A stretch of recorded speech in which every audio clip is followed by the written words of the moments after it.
Obviously, it's possible to climb these for very little problem when you have murder mittens.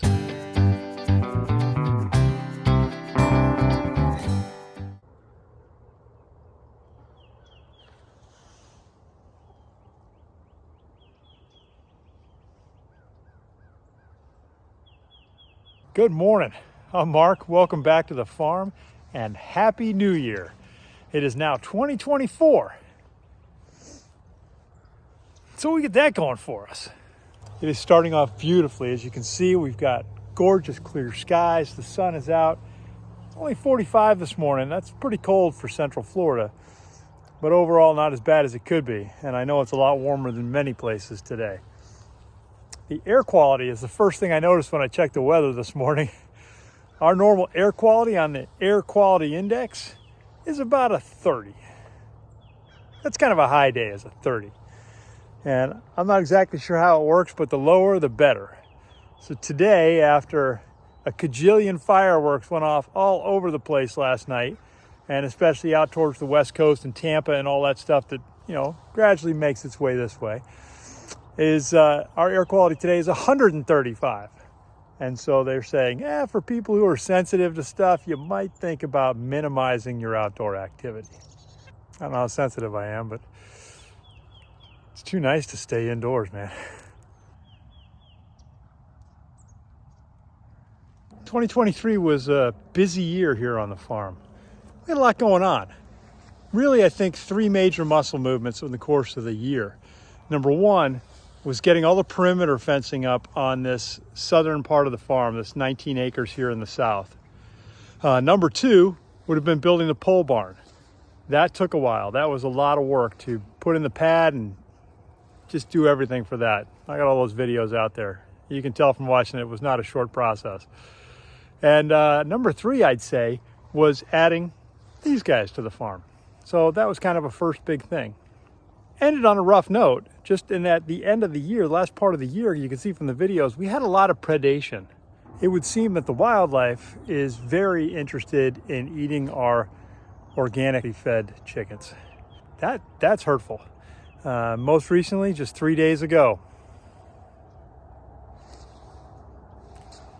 had a bobcat come in out of the tall grass near our perimeter fence, scaled the wooden fence post, almost like he was built to do that, jumped over the poultry netting, never touched it, never snorted it, never did anything, grabbed the chicken, scaled the fence, and disappeared. I never got closer than, and I wasn't armed, and I didn't get any closer than about 5 yards. And I tried. I was going for him. And it was just a game. That was a bummer. That brings our total number of laying hens here to 23. That's a lot of loss. We were at 32 at our high. Now I bought pullets, and I bought 15 of them several months ago. Thank you, Big Red. Like Angry Birds, Big Red? Yeah, except for he's pretty nice. I bought 15 of them, and they were supposed to move into our big flock so that we could retire our older birds that were in there and sell them to other folks who want backyard flocks so we could keep our egg production higher. But we've lost 3 of them to predators. So now it's 12. So doing the math, we had 32 hens, and we were going to replace 8 of them with 15 birds. Now we've got 23 hens. I don't know how many we're going to replace, and I've got 12 to go back in there. So even if I did just add these girls to the bigger flock, I've only got a net gain of 3, and I haven't removed my older hens. Well, some of them have been removed, but I haven't done it. These fierce monsters are on duty all the time. You can imagine how that inspires no one.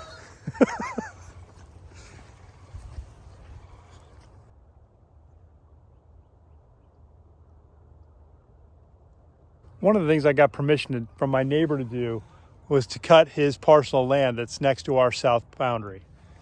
because this is where the bobcat came in. Boom, over the fence, down over the poultry netting, grab a bird, and then reverse, and then disappear into this stuff.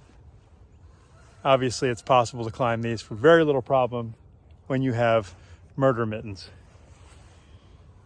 So he gave me permission to cut it. And so that's what I did to push it back. Because when I walked out here, it looked like there was an area where the grasses were matted down, almost like the bobcat had watched, scoped it out, and figured out when would be the ideal time to move in and grab a chicken. And that's probably exactly what it did. So I cut all this back to the tree line, all the way down. The thing that made me think of that was Joel Salatin up at Polyface Farms up in Swope, Virginia. He talked about how he keeps a distance between his hens when they're out on pasture and the tree line, or places where wildlife is welcome to be. By keeping a distance, it requires a predator to cross open ground in order to get to his birds. Predators aren't super comfortable with that because it makes them exposed and a risk of getting grabbed. In his case, it's even more treacherous because he's got some livestock guardian dogs that have been in the business for a while. And they do not tolerate predators coming into the open and heading for those chickens. So the fact that he pointed that out, and I hadn't thought about it previously, I remembered it after this latest incident. And so what I did is I've managed to open up a pretty good gap here. What I don't have is livestock guardian dogs. But that's one of the items that's on our list for 2024. So what I'll be looking for is probably 2 dogs, 24-hour-a-day outdoor dogs, no indoor puppies. I want them to be sure to distinguish between things that are mine and things that I want them to kill, deter. I want them to not attack my chickens. I want them to not kill my cats, because the cats also serve a purpose out here. And I want them to keep all hostiles at bay. So I got to figure out what that right mix is going to be. We're going to look into it, but it's sequential. There's a first thing I got to do. I got to get in my gates. Gate posts, then gates, then close off this last bit of fencing. That's step 1. Then step 2 literally can be to get the dogs. Step 3 at that point is some kind of socialization with our family, what happens here at the farm. As you may remember, my first effort to get a livestock guardian dog was a big failure. I learned a lot about what not to do. And yeah, that was an incomplete success. Next is twofold. With the cows, I'd like to get them back on grass as soon as I can. In some areas, it's starting to grow. It's going to be a bit slow because we've still got several months left of winter. In fact, winter technically just started. So, but I need to move them around a little bit, give them a different look on stuff because I think they get bored. The other thing I need to do is I need to make the land ready to receive more pasture. I cleared this of all the low brush this last year. Oh, that would have been like another big thing we did, is I paid to have some guys come in and open all this up and get rid of all the brush, but I still got all these trees. I need to figure out how to clear out a bunch of these and just leave myself with, a good pasture management amount of trees so that I can get pasture to grow out here. But cleaning all this up will allow more sunlight to reach the floor, which will encourage the growth of grass, which is what I want to have out here. I want the trees, but I want grass on the floor of this forested area. And that's silvopasture. And so that's going to take a little time and energy to make that work. So that's a goal. This small manufactured home on our property is in really horrible disrepair. And it came with the property when we bought it, but it was certainly not livable. We use it for storage now, but one of the things I'd like to, let's call it a stretch goal for 2024, is to either start or completely rehab this over the course of the year. By county rules, I'm not allowed to rent this out or do anything to make it an income producing property, but that's okay. That's not my interest. My interest is fixing it up and having it for use for whatever I want. You see, in this county, the way they do it, it's called an accessory dwelling unit. And that means that the bedrooms and bathrooms here count as an extension of the main house. So my house has 5 bedrooms. And if in the end this has 2, that means that the county would look at my property for tax purposes as a 7-bedroom house. So what do you do with something like this? Well, if we're not renting it out, which we can't, and I don't really want to, it becomes a place for friends and family who come into town to stay. It's great to give people their own space and a little separation. I got, starting this summer, I'll have 2 sons in college. And so they could stay in the summer, in between semesters, or, after they graduate, maybe they end up back here living in this place. That's happening a lot these days. So it's not a bad idea to think ahead. I also wouldn't mind putting wings on the pole barn that I could close in so that I could have a shop and some other stuff that are out of the elements. Let's call that another stretch goal. And on the front of my house, I'd really like to put a deck. During the spring and fall, the evenings here are just gorgeous and totally worth sitting out. Now we set out some chairs in the grass and just hang out, and that works okay. But it'd be nice to have a porch out front. Maybe out back too. Another thing I'd like to do is actually really grow a garden. Actually, it looks like it's a little colder this morning than I thought. But I'd really like to get a good garden going, maybe even something more extensive.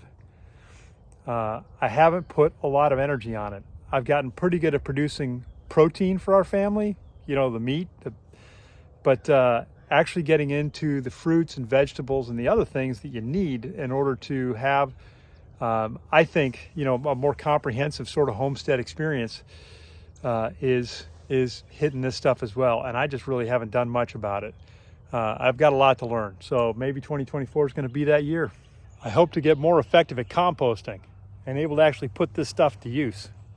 As I clear out a lot of the lower scrub trees and open things up, I would like to bring in fruit-bearing trees and sort of do a replacement. So take out a bunch, put in a few that are going to have the space they need to produce complementary types that can cross-pollinate and other things in order to produce fruit for us. And of course, ongoing maintenance of the land. I don't want to lose the ground that I've taken. It was a lot of work to open all this up and to turn it into space that I can use. And I am not interested in having it reclaimed. So I need to make time to keep up with this as well. I want to get rid of the trash. There was so much on this property when we moved onto it. And that as we've reclaimed bits of land, we find more and more stuff. I'd say it's frustrating, but we knew it was there. So it's simply something that you have to deal with. My wife reminds me that we have the rest of our lives to work on this stuff. So I'd say it's a 30-year plan, but we've been in it for 3 years now. So let's call it a 27-year plan. I've got everything I need to install the gate.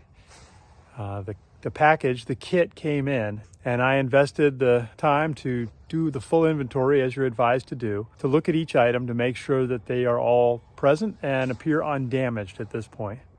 I've got the concrete for that. And so last thing I need to do is put on the auger and get out there and start drilling some holes in all the spaces that I've measured.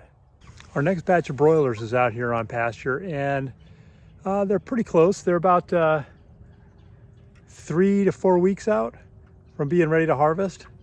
And once these guys are in, that's going to be our whole year's requirement for our family. One of the real blessings of 2023 was as we sat down and just did some calculations at the end of the year, we discovered that we had been able to give charitably 25% of what we produced here on the farm.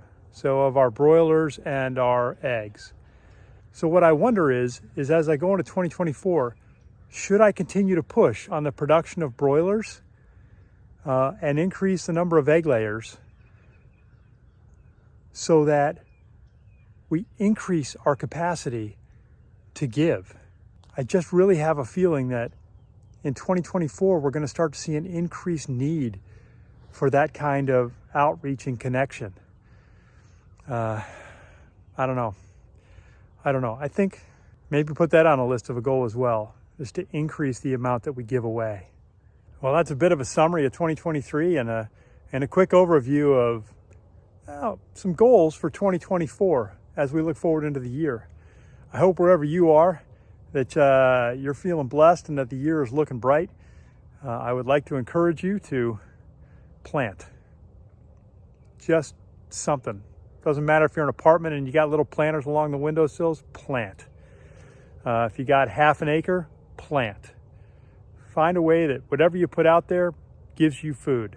If you're allowed to have chickens wherever you live, get a couple of hens. 2, 3, 4 of them. Give them your table scraps.